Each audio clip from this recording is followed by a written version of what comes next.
Hey everybody, UltraMaximus here. We are at January 3rd, 2018, about almost 1 in the afternoon Eastern time. So I've already been out and made my rounds to a couple comic stops this morning. I am kind of keeping quiet a little bit because I put the boy down to sleep, but just wanted to thank everybody for checking out the last haul video. I know it was a huge one, 56 minutes and change. I didn't realize I had that much to talk about, but definitely don't have that much to talk about today. I did get a couple of books in that I was waiting for the mail that I really wanted to talk about in that last video, but I'm going to get to them today.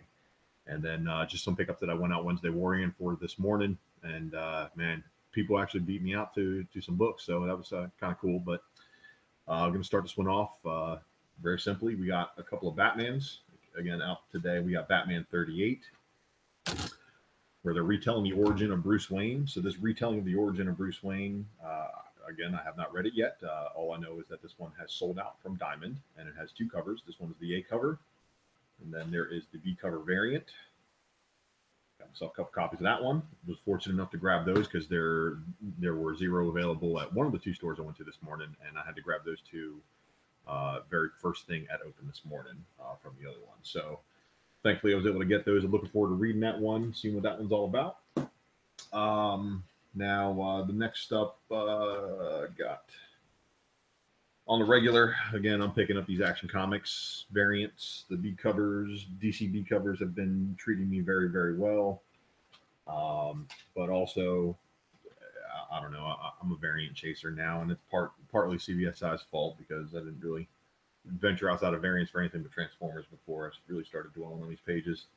But John Boy Myers, man, I got to say something about this guy's art, man. I think he's been crushing it. There's a couple of Superman covers that he really just blows it away on. And I've actually been enjoying the fact that he's been doing the B covers for Superman. There's a couple of Superman books that I didn't even pick up an A cover just because the B cover looks so good.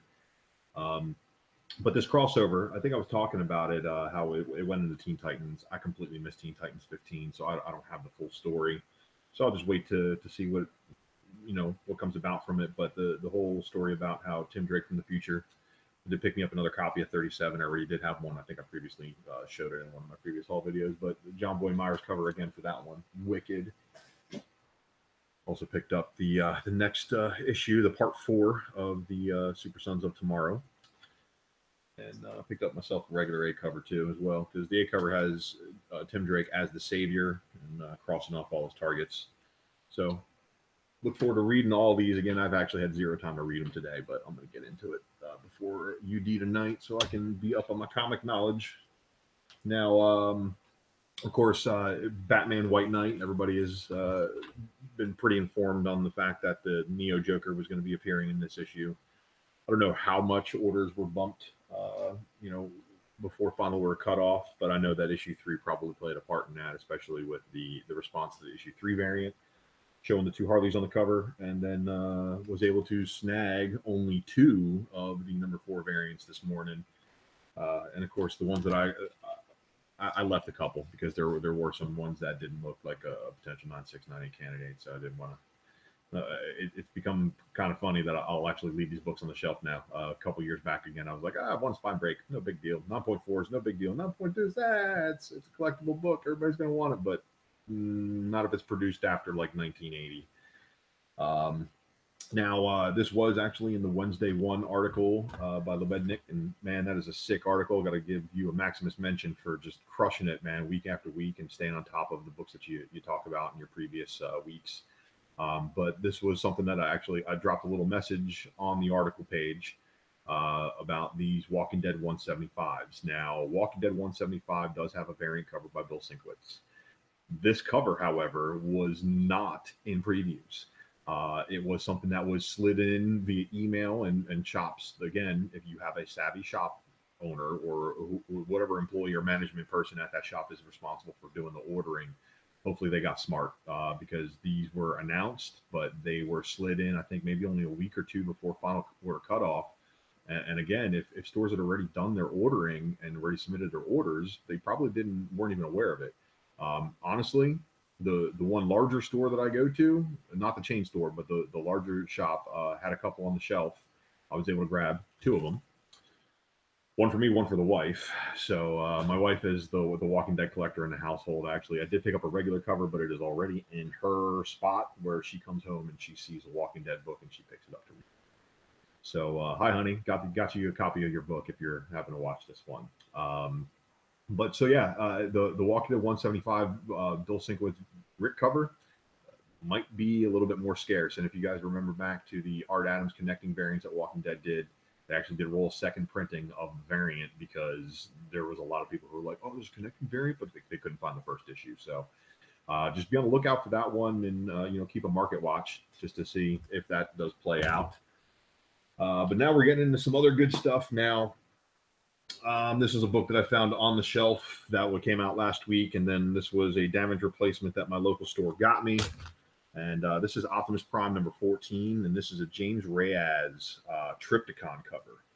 Now, Trypticon is, again, one of those Titan-sized robots, so he's as big as Metroplex, which is a city. There is currently a brand new Titans Return figure out for Metroplex, for Fortress Maximus, and for Trypticon. These are all the three biggest Transformers that they ever made. I never had them as a kid. I gotta pick up Trypticon here soon though, because they're starting to I'm starting to see them float for a little bit more money than the initial. I think it was like $130 buy-in through Toys R Us. So yeah, so my store, thankfully, they got me down for a subscription for retail incentive covers, and I get them maybe once every 4 or 5 months because they're it's all dependent on them ordering 10 copies. But when they did this one is because there was an artist edition cover for this Optimus Prime. Yeah, good angle. Man, this artist edition cover is just wicked. There's a couple other previous artist edition covers that were done from these IDW titles. Optimus Prime has one.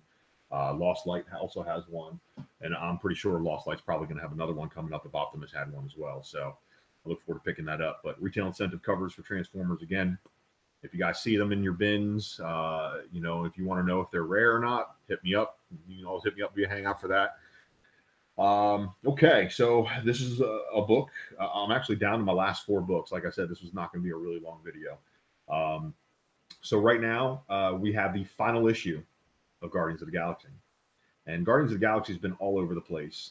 The initial Bendis run that started off with a retelling of, and kind of like the new Bendis Star-Lord origin, where, the Badoon come and kill his mom, basically. That's pretty messed up and all, but that's how Bendis decided to give Star-Lord his start. So this is kind of an end of that era. Guardians 150 is the return of Adam Warlock. There was also in the Wednesday One article how they were talking about the second printing being a non-lenticular. We hope that it actually goes second print, but there's no signs of sales for the Guardians title. I mean, it's been selling, I think, a little bit better, but the all-new Guardians of the Galaxy run is very underappreciated. It's 9 issues, I think. A couple variants for the early ones. Oh, actually, no, all new actually ran a little bit longer than that, but whatever. The all new series also ended up with that one Mattina cover that was a Nova and a Raptor, sick Mattina cover. I highly recommend it. But this is going to be that new. This is the lead into that new Infinity story that Marvel's getting into. Apparently, this was going to be Guardians of the Galaxy 51 was going to be, or 151 was going to be the second part, the return of Adam Warlock. And they said that the story was so good that they had to turn it into a multiple, just a different book. So they canceled Guardians of the Galaxy, and they're going to go into that Infinity thing. So we'll see what pans out there. I picked up the Scotty Young variant too, because it was the only other variant on the shelf that I really liked. There is a 1 in 50, and I think there's even some remastered stuff out there, but I'm not going to get into those. But okay, the 2 best books. Save them for last, of course, because I want you guys to stick through the video. I got to give a shout out to Mel V. I think he's one of my watchers right now. I sent him a 792, and I hope it slam dunk 9.8s. I got myself my own little 793 Stegman here. Got this via mail call, and I am thrilled to be keeping up on the Venom Inc. variants that are going on out there. Again, I'm still looking for an Omega, and so I did have a very good, successful flip. And this is a book that when the pre-order started going crazy for it, it was only a 1 in 25, and I paid, I think, $70 for a really, really, really, really nice copy. It's from a seller that I always get nice copies from. he did do me dirty once, but he took the book back, and was one of the reasons why I took the book back is because I bought so many books from him. But I don't mind paying for 9.8 candidates, especially if it's within reason. And this was just a tremendous flip because I pre-ordered the book before its release, and that was Captain Marvel #1, 125 Hughes cover. There's been a lot of action on this book. I did have a 9.8 sell for $350 plus shipping, so I mean it cost me more than the shipping charges, to ensure a $350 book, but that's just how it rolls. So new owner, congratulations on that one, and thank you for buying from my store. But thankfully, the day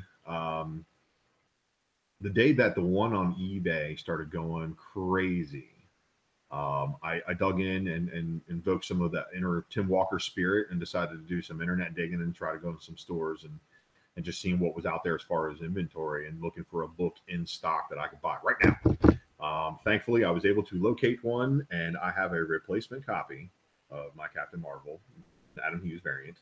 And this one here should, it looks like another 9.8 candidate to me. So I am actually extremely thrilled. And that is the last of my haul. I did a little bit of Wednesday Warrior today. I don't really do it too much just because I can usually wait until Thursday and still get a lot of the books. I have a lot of stores that I'm fortunate enough to be able to drive to within reasonable distances. I'm willing to go probably about an hour out further than most. So you never know. But thanks again for watching. Want to give a shout out, Maximus mentioned, to all my CBSI homies. Thanks again for watching, everybody, and I'll see you next time.